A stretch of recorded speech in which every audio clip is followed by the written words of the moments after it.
Alors on se retrouve pour une nouvelle recette sur les œufs.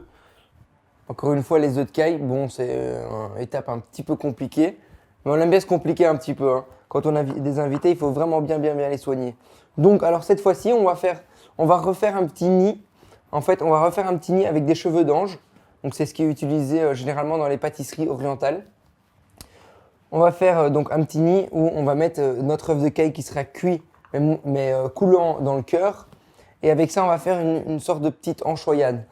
Donc, c'est pas une anchoyade parce que on va pas faire une vraie anchoyade.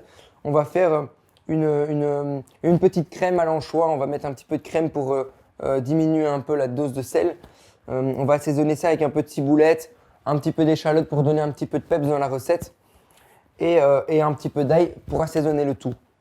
Alors en matériel, à nouveau, pas besoin de grand chose. Cette fois-ci, je vais utiliser un mortier donc le mortier qui est c'était utilisé à l'époque dans la cuisine pour écraser tous les aliments. Aujourd'hui, on a les mixeurs. J'avais envie de réutiliser mon mortier. Alors, un mortier ou soit un mixeur, une petite casserole avec de l'eau pour cuire nos œufs et il vous faut un four et une petite plaque à four bien évidemment. Alors, pour la recette, on va commencer par cuire nos œufs. On va mettre à chauffer l'eau. Et pendant que nos œufs vont cuire, enfin pendant que notre eau chauffe et que les œufs cuisent, on va commencer déjà par se faire des petits nids avec nos cheveux d'ange. Donc, alors, on prend les cheveux d'ange, on fait les petites boules. Et on va se faire des petits nids comme ça. Voilà. Il faut que ça soit un petit peu foufou. On va mettre ça au four à 200 degrés, jusqu'à ce que ça donne une belle couleur. Une fois que mes nids sont faits, je les mets tous bien proprement sur une plaque au four. Une fois qu'on a fait nos petits nids, on va les mettre au four à 200 degrés jusqu'à ce qu'ils obtiennent une belle coloration. Alors, une fois que nos nids sont au four, on va les laisser au four pendant, je dirais, 5 à 10 minutes. Ça dépend de la puissance de votre four, encore une fois. Donc, 200 degrés, jusqu'à ce qu'ils obtiennent vraiment une belle coloration, un peu style couleur paille ou du bois. Pendant ce temps-là, notre eau est en train de bouillir et on va préparer notre mortier. On va venir mettre nos anchois, tous les aliments pour notre petite crème d'anchois, un petit peu de crème liquide. La crème liquide va apaiser aussi le sel qu'il y a dans l'anchois. C'est vrai que les anchois sont souvent fort salés. Prendre une petite cuillère, on va venir mettre nos anchois dedans. Donc, des anchois à l'huile, hein. Il faut essayer d'avoir vraiment des bons anchois parce que s'ils ne sont pas de top qualité, on va avoir un truc vraiment fort salé. Et quand c'est trop salé, c'est un peu écœurant. Alors, on va mettre à cuire nos œufs. Donc, tout doucement, on va les déposer dans l'eau. Les œufs de caille, c'est très fragile. Voilà. Et on les laisse cuire. On fait bouillir l'eau. Une fois qu'on les met dedans, on met une eau frémissante.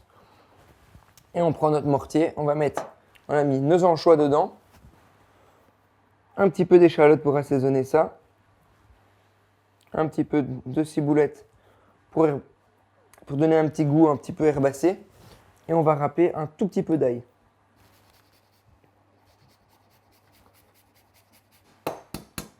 Alors l'ail, on va le mettre, c'est vraiment pour avoir un peu de goût.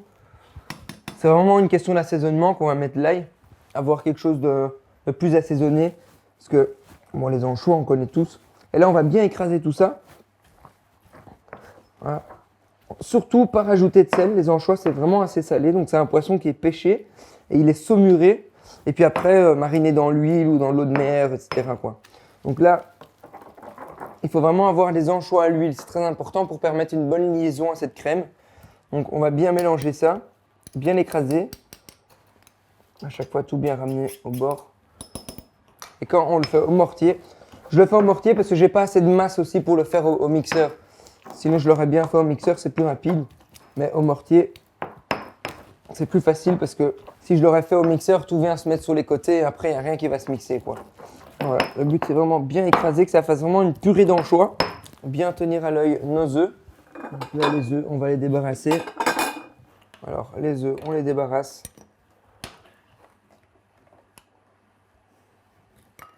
Et on les met comme d'habitude dans une eau glaçante. Si vous n'avez plus de glaçons, vous mettez vos œufs sous une eau bien froide qui coule tout le temps dessus. pendant quelques minutes, le temps que ça stoppe la cuisson. Voilà. Alors, pendant que nos œufs vont refroidir, je vais continuer ma petite enchoyade. Je vais ajouter un petit peu de crème. La crème, ça va vraiment apaiser le côté salé des anchois et ça va amener aussi un petit peu de gourmandise. C'est sûr que comme ça donne pas très envie. Mais au plus on lui donne du goût, au plus c'est bon. On va mettre un petit peu de poivre noir. On va pas trop l'écraser non plus parce que sinon on perd un petit peu la mâche aussi de l'anchois. Donc c'est intéressant quand même d'avoir des petits morceaux d'anchois. Alors si vous voulez, vous pouvez aussi rajouter des petites olives dedans, des petites olives de Kalamata pour amener un petit goût en plus dans votre petite crème d'anchois.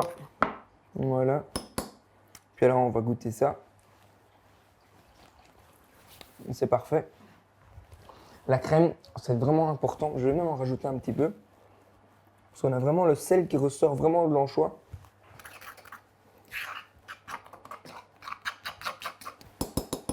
Voilà. Alors une fois qu'on a notre enchoyade, que nos œufs sont cuits, on n'a plus qu'à écailler nos œufs. Et on va les regarder un petit peu au four. Parce que je pense qu'on peut retirer les nids. Ouais, c'est parfait. On va retirer nos nids du four. Hop. On a des beaux petits nids, c'est sympa à la présentation. Et là, on va éplucher nos œufs de caille. Ce qui est super important quand on cuisine des œufs de caille, c'est d'avoir des œufs de caille super frais. Pourquoi? Parce que s'ils ne sont pas frais, le blanc d'œuf va coller dans la coquille à l'intérieur. Et là, c'est vraiment compliqué à éplucher, quoi. Et puis pour se faciliter un peu la tâche d'épluchage, vous pouvez avoir un petit bol d'eau. Ça permet d'éplucher vos œufs plus facilement. Donc là, on a des œufs qui sont cuits, mais ils sont encore vraiment super moelleux à l'intérieur. On les a cuits pendant 2-3 minutes. Si vous les cuisez trop, vous allez avoir encore quelque chose d'un peu moins gourmand, hein. Donc là, ça va être dur, c'est un peu moins agréable en bouche. Là, ce qui est cool, c'est que dans la recette, quand vous dégustez, vous allez avoir vraiment le jaune d'œuf qui coule dans la bouche et qui donne un peu d'onctuosité et qui va aussi calmer le côté salé de l'enchoyade. Enfin, de notre petite crème d'anchois. Parce que ce n'est pas vraiment une enchoyade qu'on a fait. Pour les œufs à la coque, alors moi j'ai une petite technique pour vous aussi. Parce que c'est vrai que ça fait penser un peu aux œufs à la coque. Moi, ce que je fais, c'est que je les démarre généralement à l'eau froide, les œufs. Et quand l'eau commence à bouillir, je sais qu'on atteint une cuisson vraiment coulante à cœur, mais que l'œuf a déjà complètement cuit autour. Donc quand vous allez le mettre dans votre petit bol, vous allez le casser, vous allez avoir vraiment tout le cœur qui coule. Ici, on peut voir que le cœur est bien coulant. Bien ça. Alors, avant de servir nos œufs, déjà on va venir mettre notre petite crème d'anchois au milieu de nos œufs. Il ne faut vraiment pas mettre trop de crème parce que la crème, c'est vraiment ce qui va faire le lien entre le petit nid et l'œuf. Et c'est ça qui va venir assaisonner tout en bouche. Donc, c'est pour ça que c'est un plat qu'on n'a pas trop assaisonné. Enfin, c'est un petit amuse-bouche qu'on n'a pas trop assaisonné. Parce qu'il est fort en goût avec l'anchois. Donc, on vient en mettre un tout petit peu.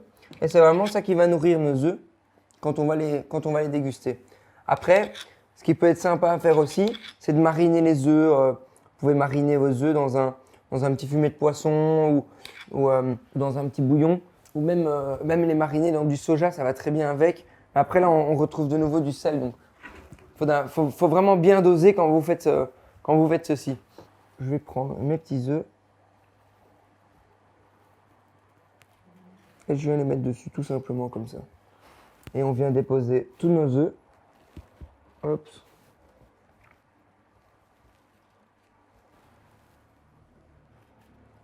Ce qu'on va faire, c'est qu'on va rajouter un petit peu de ciboulette. Ça va donner un petit peu de couleur en plus. Et pour la présentation, on va simplement mettre ça sur une petite planche. Et on va venir prendre tous nos petits œufs. Hop. Alors, le petit nid qu'on a fait avec nos cheveux d'ange, ça va juste apporter un petit croquant en plus. Ça va apporter déjà un support pour notre œuf. Et puis, visuellement, je pense que c'est assez sympa. Ça fait vraiment l'œuf dans son nid. Donc voilà. C'est une recette assez simple, assez originale en même temps. en période de Pâques, ben, c'est sûr que ça sera un amuse-bouche parfait si vous avez des invités le soir de Pâques ou autre. Et puis après, ce que vous pouvez faire aussi, c'est à la seringue, vous faites une petite farce truffe ou peu importe, vous videz votre œuf et vous mettez, vous remplissez donc vous videz votre jaune d'œuf à la seringue et puis vous la refarcissez avec un autre liquide à l'intérieur. Donc, il y a plein de choses à faire avec cette amuse-bouche-là. Ouais, ça, c'est mon idée. Et voilà, vous en faites un petit peu ce que vous voulez. Mais avant de vous quitter, il y a quand même quelque chose que je voulais qu'on vérifie ensemble parce que je suis sûr et certain que vous vous demandez si les œufs sont coulants à cœur. Alors, on va voir ça ensemble parce que même moi, je me pose la question. Mais moi, je suis sûr que ça coule quand même. On va voir ça.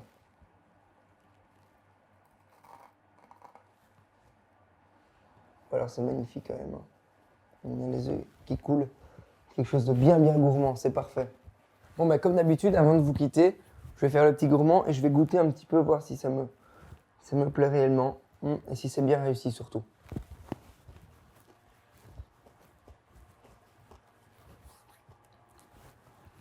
On a bien l'œuf, on a bien l'anchois, c'est très très bon. On se retrouve sur la prochaine recette.